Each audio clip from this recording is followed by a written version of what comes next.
Hola, hoy es viernes, 31 de julio de 2026, y nuestro querido amigo, el profesor Ted Postol, está aquí con nosotros. Bienvenido de nuevo. Encantado de estar aquí como siempre. Y déjame empezar, Ted, por lo que está ocurriendo en Asia Occidental. Sabemos que se están produciendo los ataques. Como sabemos, Estados Unidos está atacando la parte sur de Irán y la parte occidental de Irán. Irán está reaccionando y tomando represalias. Hace 2 días, vimos una nueva especie de estrategia por parte de los iraníes. Sin haber sido atacados, están atacando algunas instalaciones en Jordania. Esto es algo nuevo por parte de los iraníes, porque básicamente, desde que empezó la guerra, todo consistía en que Estados Unidos atacaba a Irán y los iraníes tomaban represalias.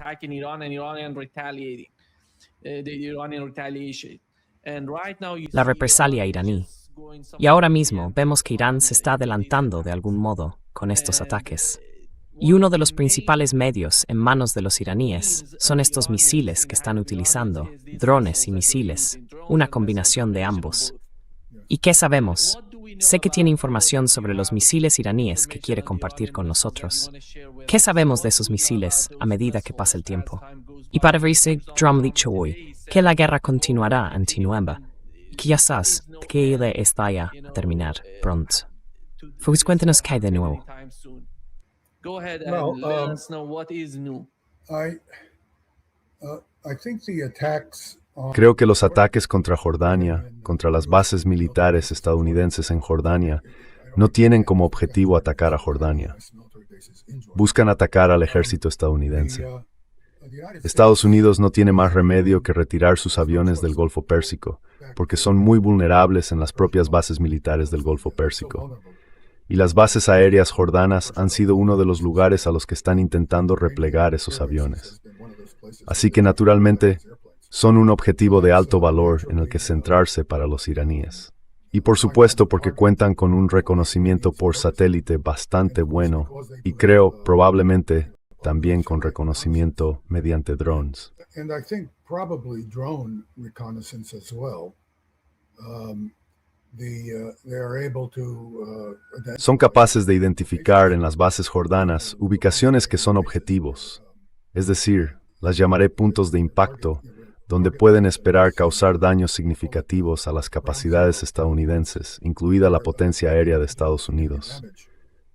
Y no he tenido tiempo de analizar lo que muestran las fotos por satélite. Lo que he visto me sugiere que gran parte de los daños los han causado en realidad drones, más que misiles balísticos, aunque sin duda también se han utilizado misiles balísticos.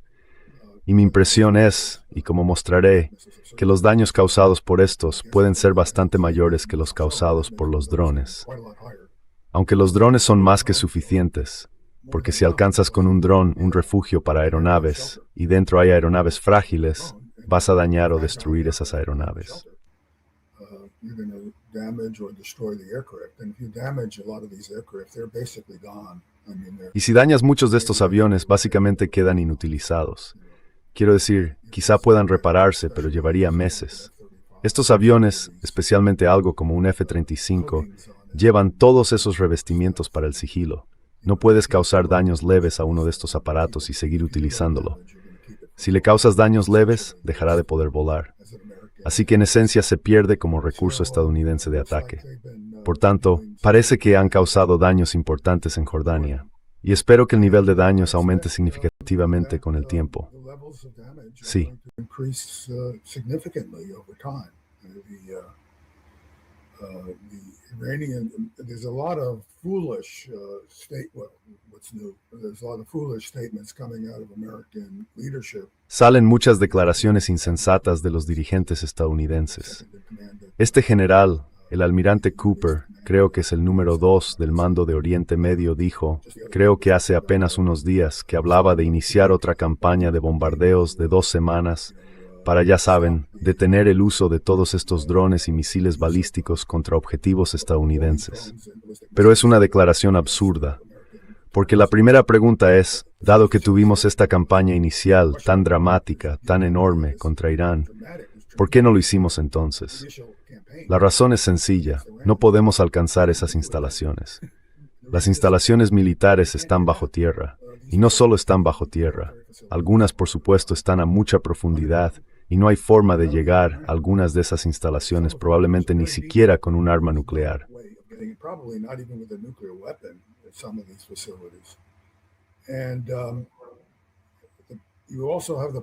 Y también está el problema de los túneles. Muchos de esos túneles están, por supuesto, en montañas y son muy profundos, pero muchos otros están en zonas que son básicamente terreno llano, con túneles construidos por debajo. Y esos túneles podrían ser lo bastante poco profundos como para que, si supieras exactamente dónde están, quizá pudieras, con una munición especializada lo bastante potente, hundir el techo. Eso no significa, por cierto, que el túnel deje de ser útil, porque solo sería una sección del túnel. Y estos túneles son grandes y contienen una gran cantidad de equipos, incluida maquinaria para mover tierra. Así que ya sabes, se abre un agujero en algún punto y los iraníes pueden entrar fácilmente y retirar los escombros. No sé si lo harían, pero incluso podrían lanzar misiles desde esos agujeros después de retirar los escombros.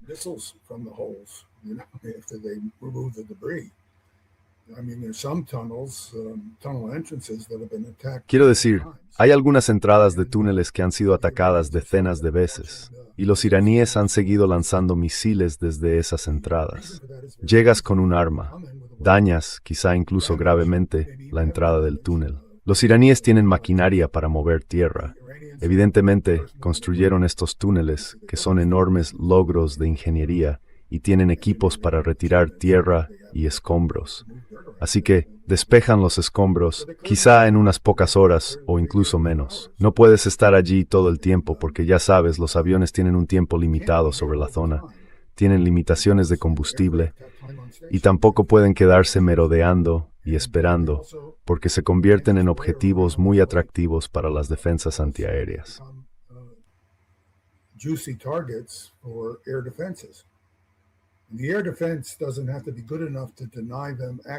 La defensa antiaérea no tiene que ser lo bastante buena como para negarles el acceso en todo momento.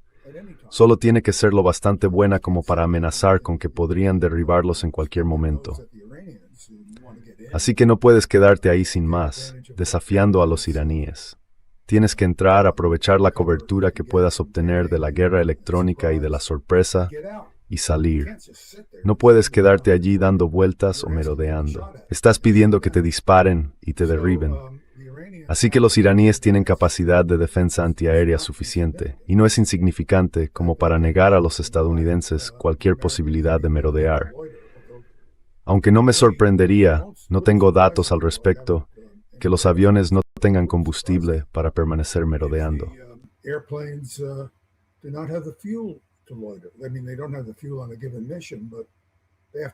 Quiero decir, no tienen combustible para toda una misión, sino que tienen que regresar para repostar. Tienen que repostar en el aire o en sus bases. Y está la cuestión de cuánto combustible tiene Estados Unidos para mantener aeronaves en el aire durante periodos prolongados.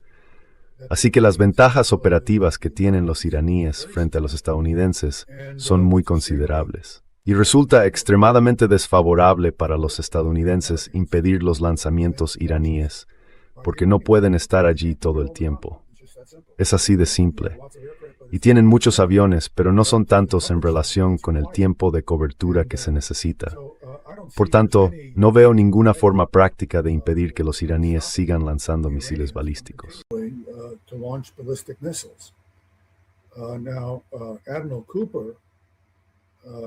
Ahora bien, el almirante Cooper demuestra un nivel muy alto de imprudencia o desconocimiento de sus propios sistemas de armamento.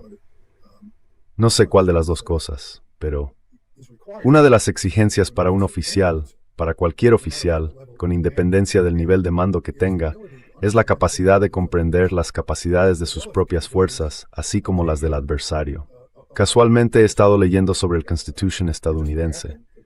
Era un buque de guerra que los estadounidenses tuvieron en la Guerra de Independencia y después algo más importante por la cuestión del momento, en la Guerra de 1812 contra los británicos. Y era un barco construido de forma brillante.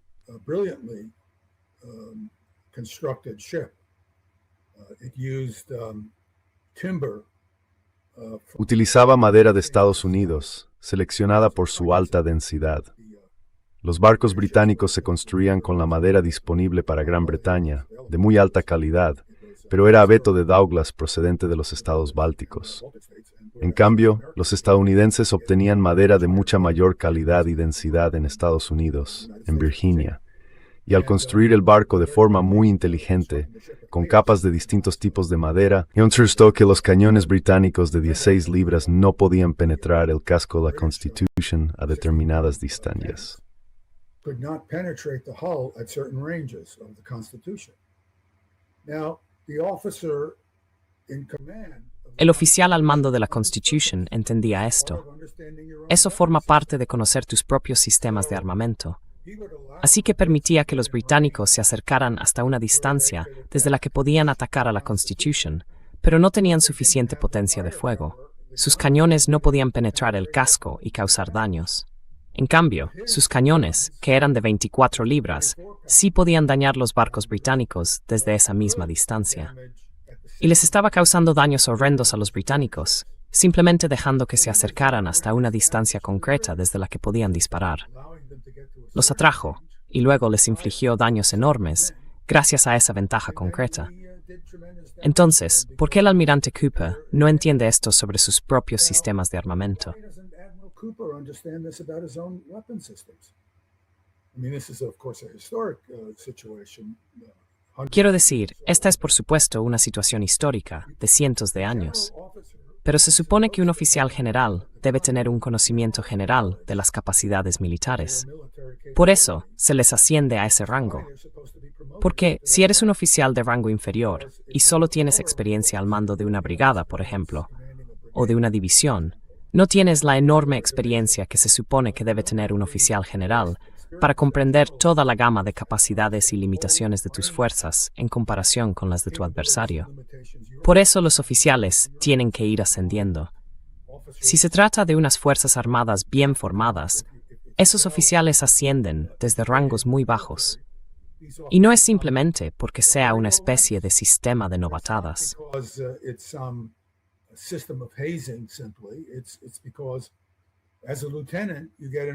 Porque, como teniente, entiendes las armas que tienes a mano, las capacidades de tu adversario y cómo emplear tácticas dentro de las limitaciones de tu mando, según el tipo de armamento que tienes disponible. Bueno, en general, unas declaraciones increíblemente mal informadas. Para mí, es muy preocupante. Ahora bien, quizás se puedan descartar las declaraciones del general almirante Cooper por considerarlas políticas. Pero, si es así, entonces se está extralimitando, porque su trabajo no es ser político. Su trabajo es gestionar nuestras fuerzas militares, las fuerzas militares estadounidenses, para que podamos cumplir los objetivos militares que nos hemos fijado.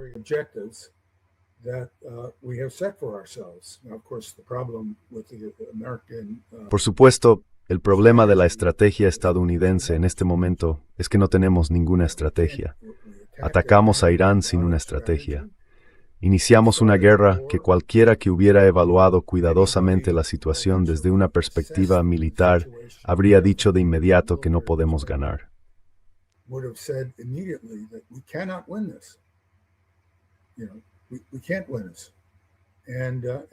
Sabes, no podemos ganar esto.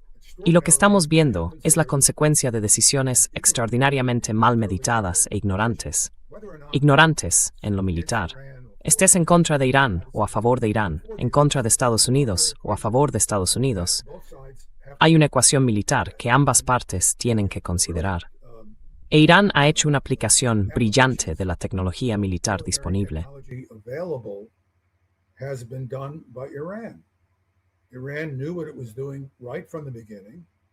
Irán sabía lo que hacía desde el principio y causó enormes daños a las bases aéreas y de misiles estadounidenses en el Golfo y también en Israel.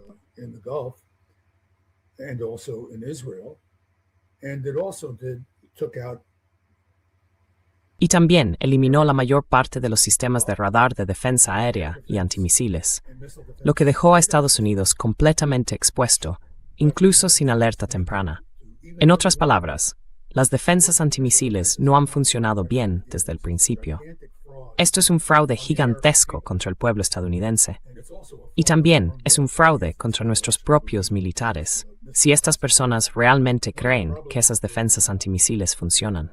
Uno de los problemas de un sistema de propaganda politizado internamente. Quiero decir, tengo algunos contactos en el Pentágono, y una de las cosas que aprendí es que las personas que están al tanto, o creen que están al tanto,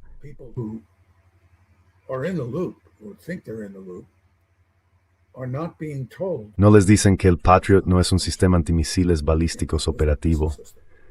Les enseñan gráficos y cuando les pregunto, ¿han visto algún dato?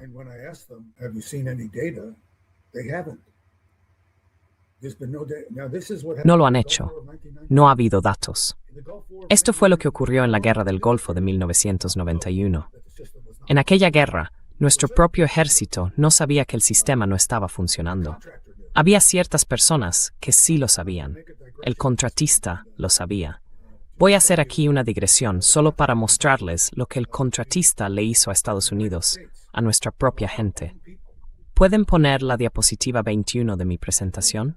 Pueden hacerlo fácilmente. No. Aquí está. Aquí está. Es un anuncio de 2 páginas. Así que había que abrir la revista por esas 2 páginas, una frente a la otra. Se publicó durante la Guerra del Golfo de 1991 en Aviation Week and Space Technology. Es un anuncio de Raytheon. Si solo lees el texto blanco, cuando un sistema hace en combate todo aquello para lo que fue diseñado y más, eso demuestra su rendimiento. Bien, pues esto es lo que se llama una fotografía de exposición prolongada. Es decir, la cámara está abierta. En este caso yo diría que estuvo abierta unos 20 segundos. Así que la cámara está abierta, apunta a un cielo oscuro y va recogiendo luz. Y cuando se lanza un Patriot, tiene una estela brillante del motor cohete.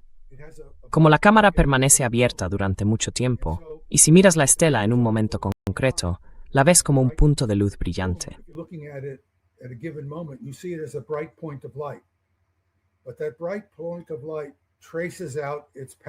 Pero ese punto de luz brillante traza su trayectoria de vuelo propulsado.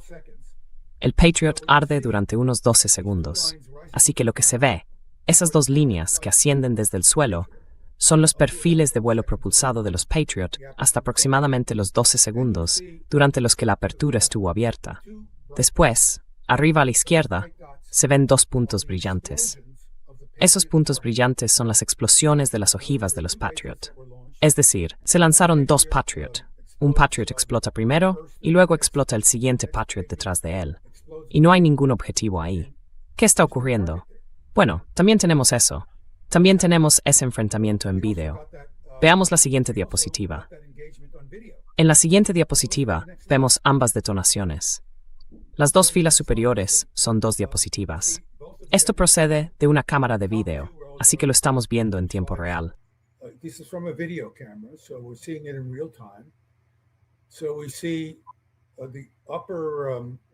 Vemos la línea de arriba. Vemos la explosión de un Patriot. No es un impacto contra la ojiva del Scud. Es la explosión de una gran ojiva que lleva el interceptor Patriot PAC-2. El interceptor PAC-3 no tiene una gran ojiva. Intenta destruir su objetivo impactando físicamente contra él, así que no lleva una gran ojiva. Pero el PAC-2 intenta destruir el objetivo, haciendo explotar una ojiva. Así que se puede ver la ojiva del Scud, y el PAC-2 falló la ojiva. Si miramos la línea de abajo, vemos el segundo intento de destruir el Scud. Entonces, ¿qué debería mostrar la imagen a cámara rápida? Bien, veamos la diapositiva 23. Esta es mi interpretación de lo que debería mostrar esa diapositiva. Esa diapositiva debería mostrar, esto es mi dibujo, lo que debería mostrar. Debería haber una línea tenue de esa ojiva trazando su trayectoria. ¿La ven? Se pueden ver las explosiones.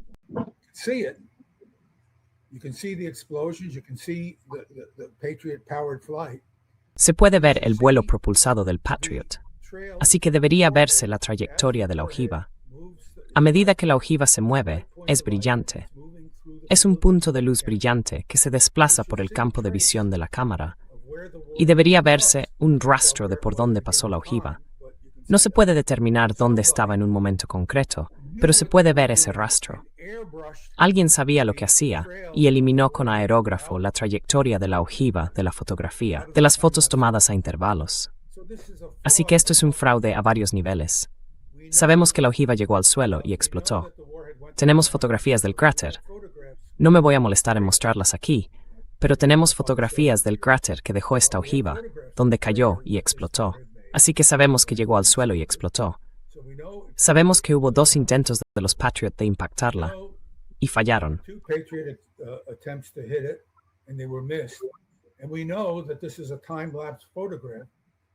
Y sabemos que esta es una fotografía en time-lapse. Ha sido manipulada para que parezca, para dar la impresión de que ocurrió algo. Esto es fraude, simple y llanamente. Raytheon quiere decir que no sabía que el sistema no estaba. Ahora esa es la nueva versión. Cuando descubrimos esto, lucharon contra nosotros con uñas y dientes. Decían que nosotros éramos unos farsantes. De hecho, nos acusaron de manipular los vídeos. Fue realmente bastante interesante. Bueno, también aterrador, porque te enfrentas a una empresa de miles de millones de dólares. Pero esta empresa mentía a cada paso.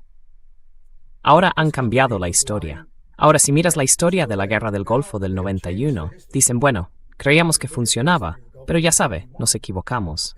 No lo entendíamos del todo, o algo así.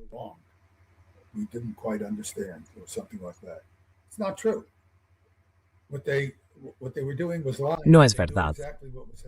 Lo que estaban haciendo era mentir. Sabían exactamente lo que estaba ocurriendo. Y la prensa informaba mal, igual que ahora está informando mal. Acabo de ver un reportaje de CNN en el que el periodista dice, bueno, están interceptando el 95% de los misiles balísticos. ¿De qué está hablando este tipo? Quiero decir, yo mostraba a la gente videos que indicaban que la tasa de interceptación era como mucho de 1 o 2%. ¿Cómo puede ser eso así? La prensa está sencillamente en muerte cerebral desde el punto de vista periodístico. Uno pensaría que alguno de estos tipos, quiero decir, ¿por qué hablan con el general Keegan y el general Kellogg, pero no con el profesor Theodore Postol, que tiene un historial demostrado de haber acertado en todos estos asuntos? Algo que se puede comprobar en los libros de historia y en el trabajo analítico.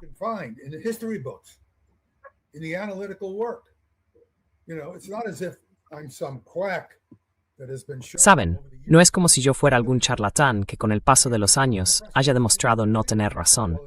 Y sin embargo, esta gente de la prensa ni siquiera piensa en llamarme o preguntarme nada. No me siento insultado por esto. Creo que dice más de ellos que de mí. Pero esta es la calidad del periodismo que tenemos hoy. Es increíble. En fin, no estamos recibiendo información precisa de la prensa actual, en absoluto. Y organizaciones como CNN, sencillamente, no están haciendo su trabajo. Organizaciones como The New York Times y otras tampoco lo están haciendo. Así que la cuestión es, si volvemos a la diapositiva 1, la primera diapositiva plantea, ya saben, cuáles son las capacidades reales de las armas en la guerra de 2026 a medida que avanza. En otras palabras, sabemos que los Patriot no están funcionando.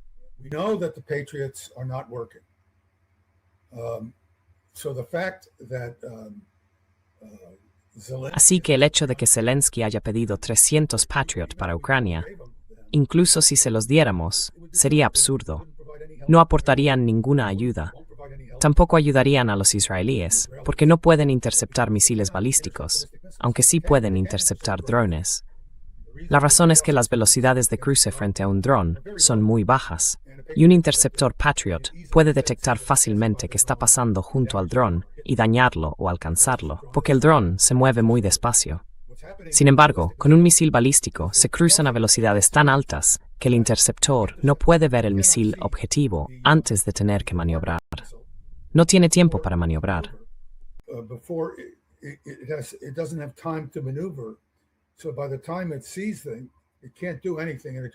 Así que, cuando los detecta, ya no puede hacer nada. Simplemente pasan de largo y no los alcanzan.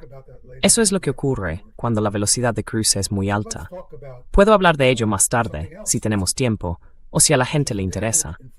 Pero hablemos de otra cuestión importante, la capacidad destructiva de los misiles balísticos iraníes Al-Fatah. Estos misiles balísticos están diseñados de forma ingeniosa para poder generar una potencia explosiva, quizá 3 o 4 veces mayor que la de su carga explosiva real.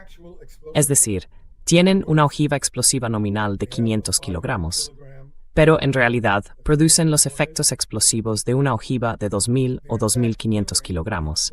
Y explicaré por qué es así. 2,500 kilograms, and I'll explain why that's the case. So even though the warhead is only 500 kilograms, Así que, aunque la ojiva pesa solo 500 kilogramos, en términos de carga explosiva, son 1.000 kilogramos de peso, pero lleva 500 kilogramos de explosivos. ¿Por qué no miramos la diapositiva 2? En la imagen inferior pueden ver la ojiva separada, y cuando pasamos a la diapositiva 3, pueden ver la ojiva junto a un hombre y hacerse una idea de su tamaño. Y hay dos cosas que hacen tan especial a esta ojiva. Si pasamos a la siguiente diapositiva, podemos centrarnos en esas dos cosas. La primera es que tiene alas. Lo que pueden hacer esas alas es permitir que la ojiva adopte un ángulo de ataque simplemente girándolas según su posición. Bueno, esta ojiva sí sabe dónde está, porque recibe información del sistema chino de satélites de navegación Beidou. Chinese Beidou navigation satellite system. The Beidou system is not jammable like GPS. El sistema Beidou no se puede interferir como el GPS, The Americans can't así que los estadounidenses no pueden desactivar la capacidad de navegación de esta ojiva entrante, porque recibe señales de satélite de un sistema que no está sujeto a interferencias. subject to jamming. Hay toda una discusión sobre esto. De hecho, puedo hablar de ello en otro momento, porque tiene una importancia enorme. Así que esta ojiva sabe fácilmente dónde está, con una precisión de alrededor de 1 metro en las 3 dimensiones. Cuando vuelve a entrar en la atmósfera, sabe exactamente dónde está y sabe dónde está el objetivo. Por tanto, sabe cómo maniobrar hacia el objetivo, porque puede cambiar de dirección. Ahora bien, la otra característica de esta ojiva es que tiene un motor cohete. Y pueden ver en este diagrama que el motor cohete está extraído y mostrado delante de ustedes. Taken out and shown in front of you. Now this rocket motor can develop Ahora, este motor cohete puede desarrollar fácilmente un par de miles de libras de empuje durante 20 o 30 segundos, probablemente incluso más. Pero, dada la gran capacidad de empuje que tiene esta ojiva, se puede evitar que se frene por la resistencia aerodinámica. Así que, si esto estuviera controlado únicamente por la resistencia aerodinámica, si no tuviera un motor cohete dentro, impactaría contra el suelo a quizá 3 kilómetros por segundo. Esa es, más o menos, la velocidad a la que una submunición Oreshnik impacta contra el suelo.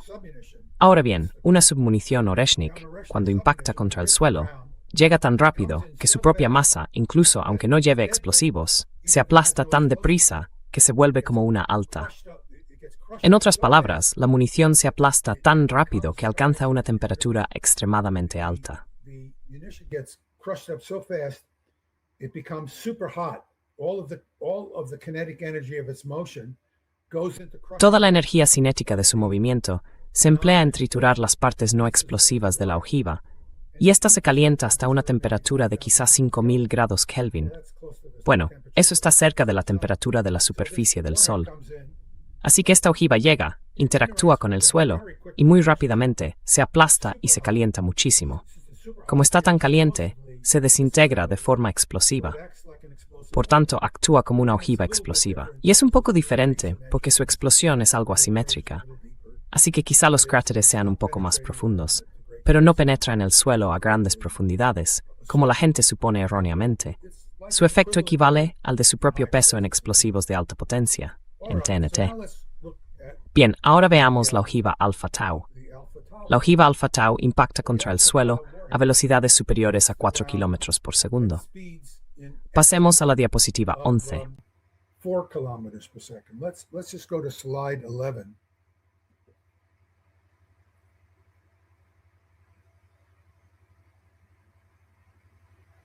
There you go. Thank you.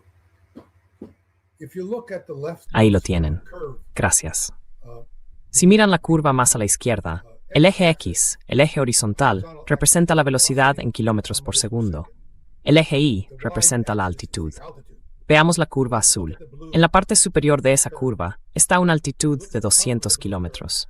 se desplaza a unos 3,5 kilómetros por segundo, y al volver a entrar en la atmósfera, sigue aumentando su velocidad hasta llegar a unos 20 kilómetros de altitud. Entonces, a 20 kilómetros de altitud, empieza a reducir la velocidad de forma muy drástica. Eso se debe a que la densidad del aire aumenta exponencialmente a medida que se baja de altitud. Y la resistencia del aire es lo bastante alta como para frenar significativamente la ojiva. Pero esta ojiva tiene una resistencia muy baja. Tiene lo que se denomina un coeficiente balístico muy alto. Así que aún así, impacta contra el suelo a más de 3 kilómetros por segundo.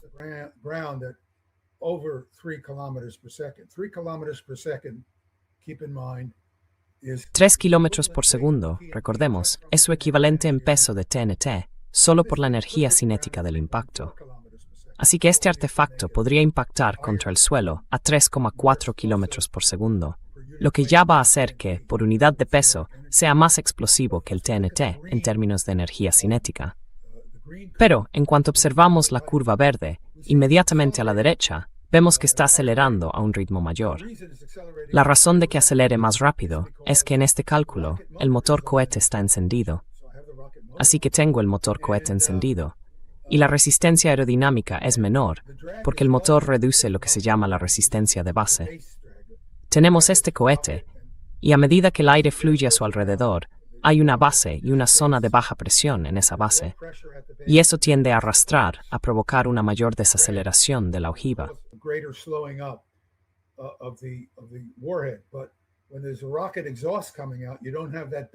Pero cuando sale el escape del cohete, no tienes esa resistencia de base.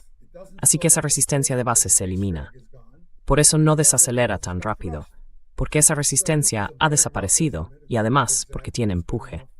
Así que esto es una estimación muy aproximada. No es exacta, pero es suficiente para nuestros fines. Y se puede ver que, cuando esta cosa impacta contra el suelo, lleva una velocidad de más de 4 kilómetros por segundo. Así que, si divides 4 entre 3 y elevas el resultado al cuadrado, porque la energía cinética depende del cuadrado de la velocidad, te acercas a unas 2,5 veces la energía cinética de su peso equivalente en TNT. Así que si esta cosa fuera solo un objeto de 1,000 kilogramos, sin ojiva explosiva, tendría la capacidad explosiva, tendría el efecto explosivo de 2,500 kilogramos de explosivos. Eso equivale a una ojiva de 5,000 libras.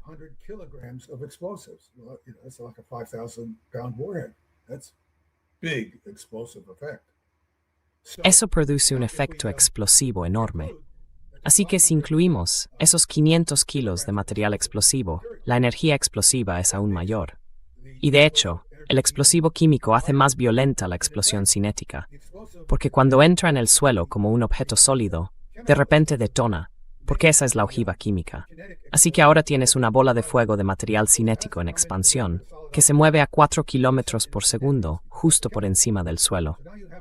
Entonces, esto impacta contra el suelo y se sobrecalienta por su propia energía cinética, de modo que se convierte en una explosión aún más potente. Y tiene la potencia de una explosión de 2,500 kilos. Así que esto es enormemente devastador. Pasemos un momento a la diapositiva 5.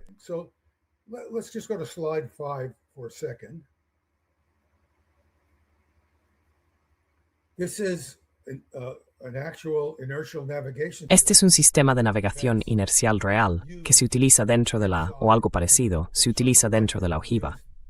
¿Ve lo pequeño que es? No pesa prácticamente nada. Lleva lo que se llaman sensores de sistemas microelectromecánicos. Se llaman MEMS. Esto es lo que mantiene a un dron. Ya sabe, los drones llevan estas unidades, sus sistemas electrónicos digitales, y parte de esa electrónica digital son sensores microelectrónicos que pueden indicar cuáles son las aceleraciones, dónde está el dron y cuál es su orientación en el espacio, mediante giroscopios. Así que tiene estos circuitos diminutos, pesan unos gramos y son bastante precisos. Y solo hace falta precisión durante 10 o 20 segundos, desde el momento en que está por encima de la atmósfera, donde sabe dónde está, hasta el momento en que impacta contra el suelo.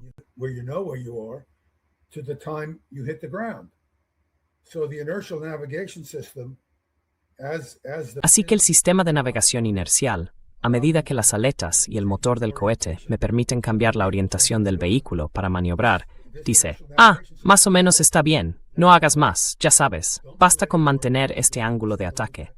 Así que la única contribución significativa al error de impacto es mi capacidad para controlar con exactitud la orientación del misil.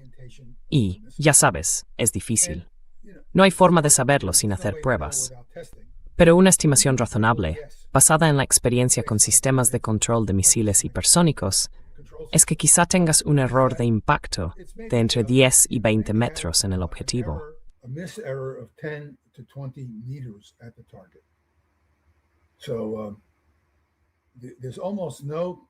Así que prácticamente no hay error atribuible a su sistema de navegación, ni a su conocimiento de la ubicación.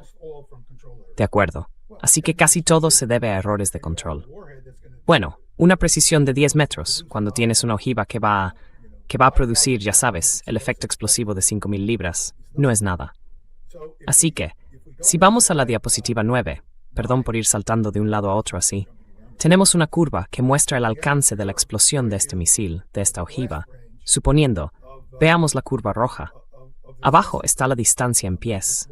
Lo siento, siempre tengo que elegir entre pies o metros, según el público, pero vemos que a una distancia de 110 pies, el eje horizontal está en pies.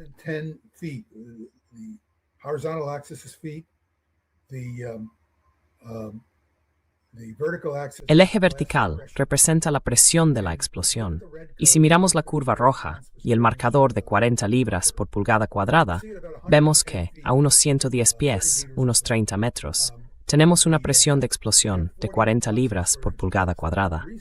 La razón por la que es interesante saberlo es que 40 libras por pulgada cuadrada es una intensidad tan alta que hará añicos una pared de hormigón armado y acero. Derribará un edificio con estructura de hormigón y acero reforzado, como un rascacielos, en la zona sometida a esas 40 libras por pulgada cuadrada. Les mostraré una imagen de un edificio que ha estado sometido a ese nivel de sobrepresión.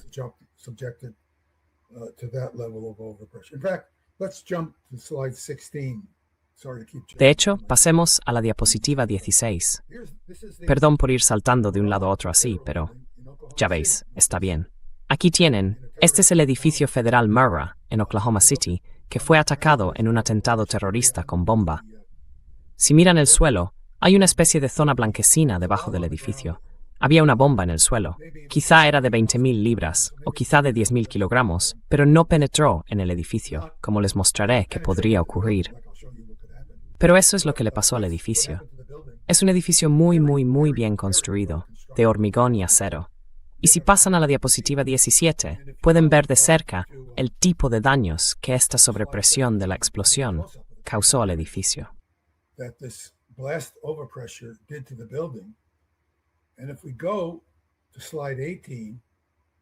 Y si vamos a la diapositiva 18, podemos ver estas pirámides rojas, estas pequeñas pirámides rojas que indican dónde murió la gente.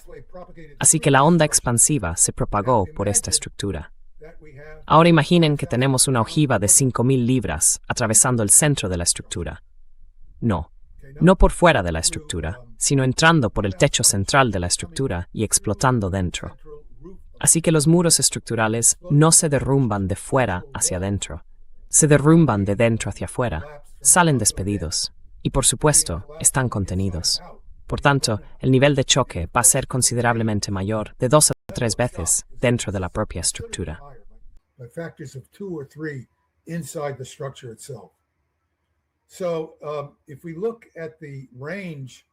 Así que, si observamos el alcance al que pueden producirse las explosiones, vayamos a la diapositiva 13. Aquí tienen una foto por satélite de Washington, D.C. El gran edificio con el tejado verdoso es la Biblioteca del Congreso. Así que cualquiera que haya estado en Washington probablemente lo haya visto allí.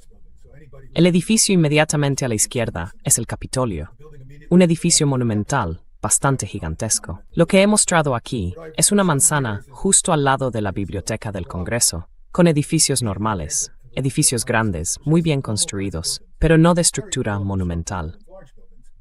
El círculo amarillo interior representa la curva de alcance de 40 libras por pulgada cuadrada para esta ojiva concreta, si impactara en un punto situado en el centro de ese círculo. if it hit in a location at the center of that circle. So, Pare di la termamo. 40 pounds per square inch would level all those buildings. 40 libras por pulgada cuadrada arrasarían todos esos edificios. Imagine that's Tel Quedarían completamente aplastados. Aviv. So this is Ahora imaginen que eso es Tel Aviv.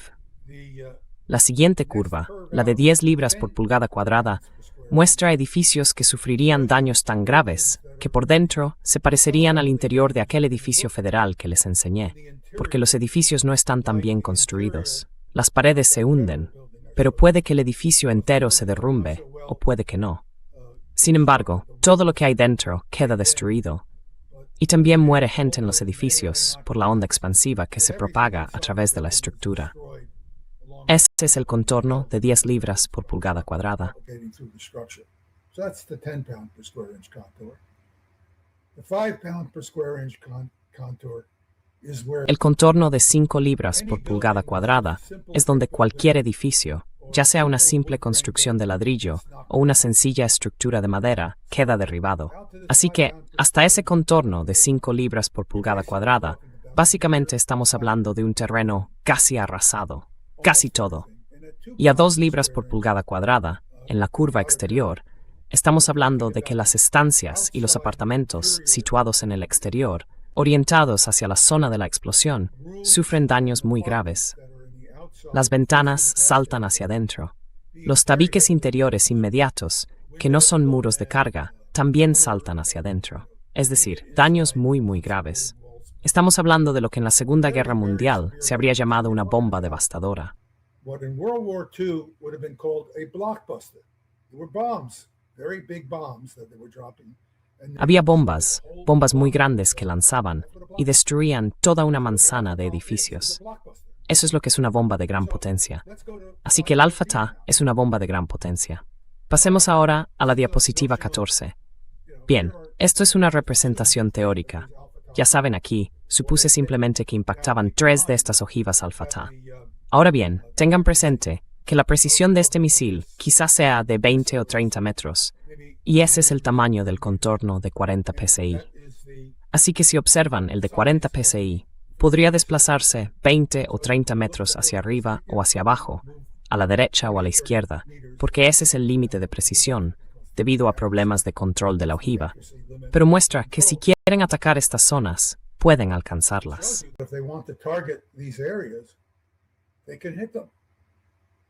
And, that means if they targeted Y eso significa que si atacaran edificios concretos en Tel Aviv, este es el nivel de destrucción que podrían causar. the building on the left, Así que el edificio de la izquierda, ese edificio monumental construido de hormigón y acero, tendría el aspecto que tuvo el interior del edificio federal de Oklahoma City. No morirían todos, pero sí la mayoría de las personas que estuvieran dentro. O desde luego, todos sufrirían heridas graves. Nadie escaparía con heridas leves, y casi todos los que estuvieran en ese edificio morirían. almost everybody Se derrumbaría toda la parte interior del edificio. collapsed the whole Algunas partes seguirían en pie, pero quedarían como las partes del edificio que se podían ver en este edificio Murrah. thing like the parts of the building you could see in this Murrah building. Let's go to slide 15. Just to see. Pasemos a la diapositiva 15, solo para verla. Aquí pueden ver una imagen del edificio. Se aprecia que el interior del edificio, aunque fue derribado. Si miran la sección más a la izquierda, literalmente podemos ver la luz atravesando el edificio, en las zonas que siguen en pie. Pueden ver lo intensa que fue la onda expansiva. Simplemente derribó tanto muros no estructurales como muros de carga. Así que ese es el aspecto que tendría el interior de la Biblioteca del Congreso, lejos de la zona que se derrumbó, que es lo que están viendo en la zona colapsada. Son daños muy graves.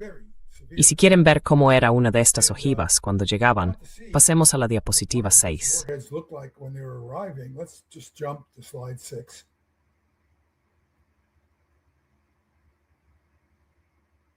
So this is one of these Al-Fatah warheads arriving. Así que esta es una de esas ojivas Al-Fatah llegando a Tel Aviv. En esta fecha concreta, de hecho conocemos la fecha, Por supuesto, los israelíes no mostraron daños, pero permítanme decirles que esto causó muchos daños. Si observan el objeto que entra, pueden ver una larga estela. Al principio de esa estela hay una zona muy brillante y ancha, de luminosidad extrema. Ese es el escape del motor del cohete. En la punta, que no es visible, está la propia ojiva. Así que, en la punta de esto, llega una ojiva. Lleva 500 kilos de explosivo y pesa 1000 kilos, lo que se traduce en 2000 o 2500 kilos de energía cinética explosiva. 2,500 kilograms of explosive kinetic energy.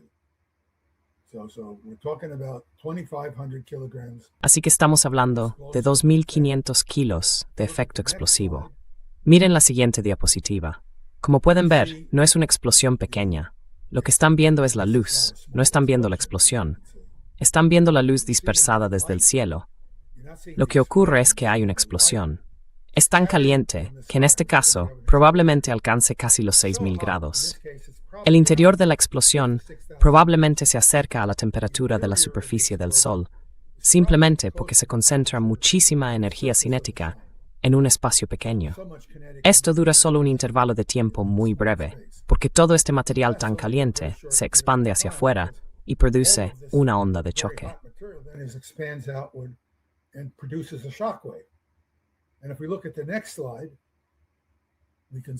Y si miramos la siguiente diapositiva, podemos ver la onda de choque real. Esta es mucho más larga. Así que con esto, se puede tener la certeza de que hubo daños enormes sobre el terreno, que ya saben, simplemente no se mostraron al mundo porque Israel ocultó los daños. Y por eso, en una de las conversaciones entre Donald Trump y Netanyahu, Netanyahu se quejó a Trump.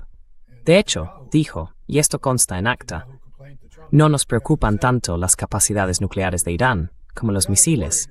Primero tienen que detener los misiles. Bueno, esto lo explica todo. Por eso lo dice.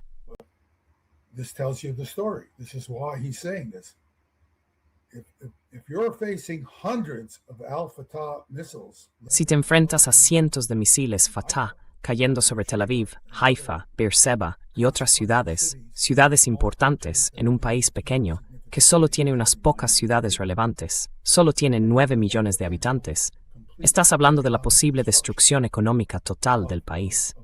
No matarás a todo el mundo, eso es correcto, pero destruirás la capacidad de Israel para tener una economía, y eso equivale prácticamente a destruirlo. Lo eliminarás, a menos que Estados Unidos siga dándoles 3 o 4 mil millones de dólares al año, como ha estado haciendo. Y eso va a ser muy difícil, porque la opinión pública estadounidense está ahora totalmente harta de los israelíes.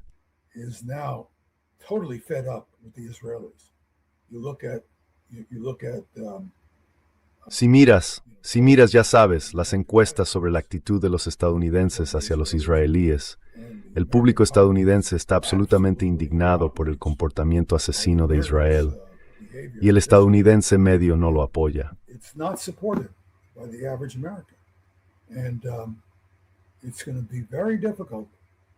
Y va a ser muy difícil para los futuros gobiernos estadounidenses seguir proporcionando a Israel estos niveles desorbitados de apoyo militar si el pueblo estadounidense les es tan hostil. Y lo estamos viendo en las encuestas de cara a las elecciones al Congreso. De repente, todos esos demócratas que se levantan y aplauden a este intruso. Hablo ahora como ciudadano estadounidense y voy a expresar simplemente mi indignación. Este sinvergüenza que viene y se dirige a nuestro Congreso, Netanyahu.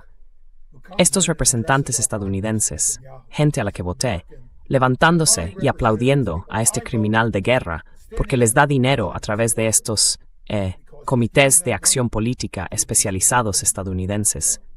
Ahora ya no se les ve hacerlo tan rápido, y espero que echen a todos estos tipos de sus cargos.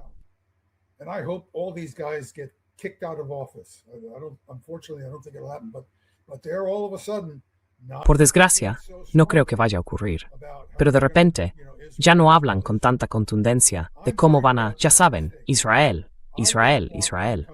A mí me preocupa Estados Unidos. No quiero que mi país se vea involucrado en guerras que implican masacrar a personas inocentes. Tampoco quiero que apoye a un Estado implicado en la masacre de personas inocentes. Ni quiero que ese Estado dicte nuestras políticas militares que no responden a los intereses de seguridad de mi país. Así que estoy harto de los israelíes. Y no soy el único. Y veremos qué ocurre en el futuro. Pero mi impresión es que estos comités de acción política van a tener muchas más dificultades para hacer su magia con el gobierno estadounidense.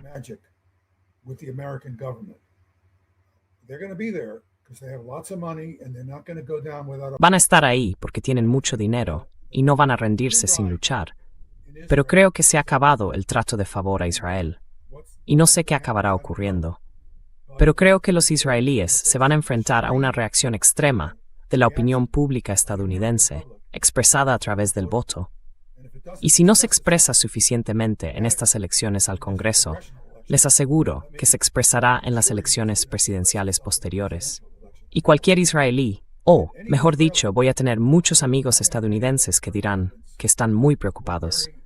No los llamaré partidarios de Israel porque, quiero decir, son amigos que no se pronuncian tanto como yo, y están preocupados porque apoyan la existencia de Israel por razones históricas.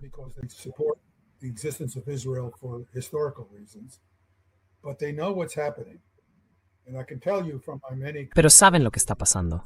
Y puedo deciros, por mis muchas conversaciones con estos amigos, que no están contentos con Israel. Y la razón por la que no están contentos con Israel no es Israel, es Netanyahu y lo que Israel está haciendo. Y si les das a estas personas un par de años más, también saldrán a decir, no, esto es demasiado. Así que creo que las señales son claras. Y cuanto más tiempo, estadounidenses, ahora me dirijo a mis colegas estadounidenses, cuanto más tiempo mis colegas estadounidenses, que quieren seguir apoyando a Israel por razones históricas, quieran que se apoye a este país, cuanto más tiempo se permita a este tipo Netanyahu en Israel seguir con este comportamiento genocida, con esta cosa fascista, más disminuirán las perspectivas de futuro de Israel.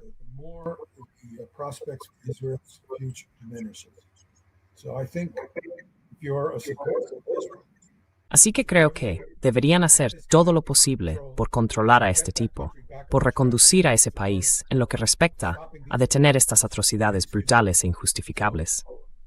Creo que aquí hay una dimensión política y también una dimensión práctica, porque los iraníes pueden causar el daño que decidan causar. Y no puedo culpar a los iraníes por hacer esto. Esta imagen de los iraníes como un grupo de gente monstruosa, algunos de estos imbéciles miembros del Congreso, quiero decir, cuesta creer que estos tipos puedan levantarse con toda seriedad y gritarles a los iraníes que de algún modo todos son criminales, cuando se mira lo que Occidente, y Estados Unidos en particular, ha hecho a Irán y ha intentado hacerle. Y no soy partidario del gobierno iraní, pero sí siento simpatía por el pueblo iraní.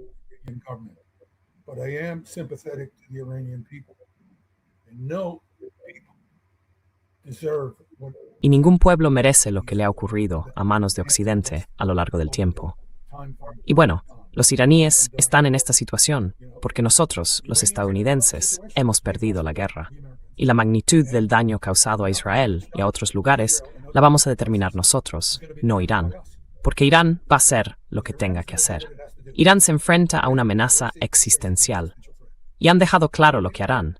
Si me atacas, te devolveré de una forma similar, y quizá multiplicada, porque nuestra situación es desesperada. Estáis amenazando nuestra existencia. Y bueno, ¿cómo voy a culpar a la gente por hacer eso?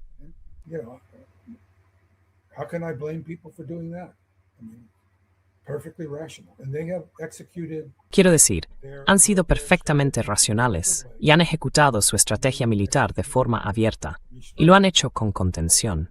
Han demostrado una cantidad increíble de... Su ira se ha centrado en tomar decisiones militares extremadamente competentes y no han dejado que la situación se les vaya de las manos. Espero que no decidan construir un arma nuclear. Creo que están en una posición fuerte, simplemente manteniendo la posición en la que se encuentran, porque creo que debilitarían su propia situación de seguridad. Tienen la opción de construir un arma nuclear si fuera necesario. Espero, ya sabe, espero que no se vean en una situación en la que necesiten hacerlo. Eso requeriría un ataque nuclear de Israel contra Irán.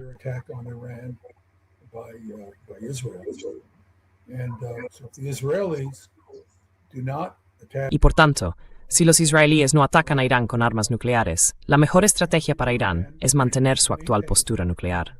Ya sabe, junto con cualquier otra cosa que quiera hacer.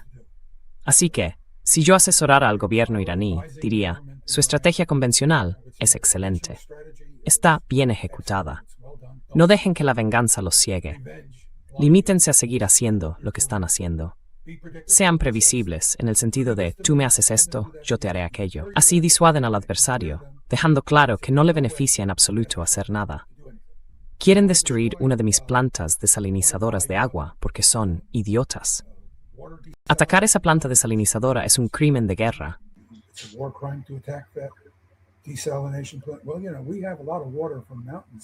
Bueno, ya sabe, tenemos mucha agua de las montañas y de otras fuentes. La desalinización nos beneficia mucho, pero no es crucial para nuestra supervivencia. Pero déjeme decirle una cosa. Todos sus estados del Golfo, todos esos estados del Golfo donde ustedes, los estadounidenses, tienen bases militares, dejan de existir si destruimos esas plantas desalinizadoras. No tienen fuentes de agua como las que tenemos nosotros. Entonces, ¿por qué nos empujan a hacer esto? Porque lo haremos, si siguen por este camino, lo haremos. Deberían dejarlo claro. E Irán lo ha hecho. Y creo que esa es la estrategia correcta. No lo hagan primero, pero dejen claro que lo harán. Y si los estadounidenses les provocan lo suficiente, entonces tienen que responder. Y en lo nuclear, deberían seguir mostrando la postura que mantienen. Esa sería mi recomendación si estuviera hablando con los dirigentes políticos iraníes. No haré que el rey sea de ti.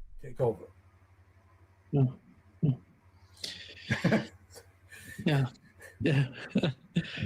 Así que soy tu asesor político, Genghis Khan. Thank you, Ted, for Gracias. what you've said and what Gracias, you Ted, described. por lo que has dicho y por lo que nos has explicado. Porque nadie sabe qué está pasando con estos misiles que han utilizado los iraníes, ni las repercusiones de lo que está ocurriendo. Por cierto, se está volviendo muy peligroso, porque la guerra se está expandiendo en vez de reducirse. Y ese es el problema ahora mismo. Creo que, si miramos a Arabia Saudí, Irak, Yemen, todo el mundo está entrando. Incluso Ucrania atacó barcos iraníes. En mi opinión, esto se está volviendo mucho más peligroso. So much dangerous, in my opinion. Bueno, si yo fuera saudí, quiero decir, insisto, no estoy hablando ni a favor ni en contra de ellos. Pero yo ya sabe, entiendo que existen estos largos problemas históricos entre Arabia Saudí.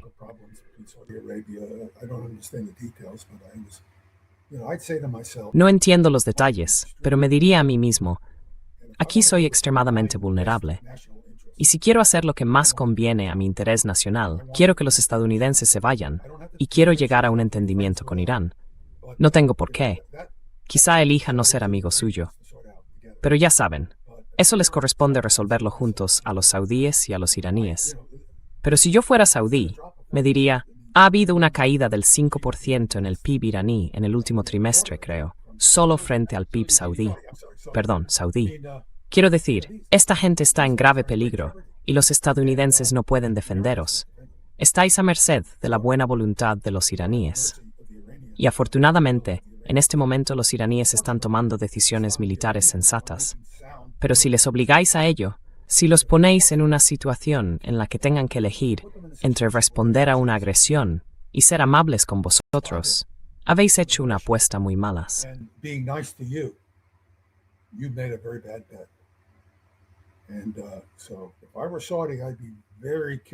Así que si yo fuera saudí, me estaría planteando muy cuidadosamente mi posición en materia de seguridad. En fin, ese es mi plan de acción. Gracias. Muchísimas gracias, Ted, por estar hoy con nosotros. Ha sido un gran placer, como siempre. Gracias. Adiós. Adiós. Thank you. Bye bye. Bye bye.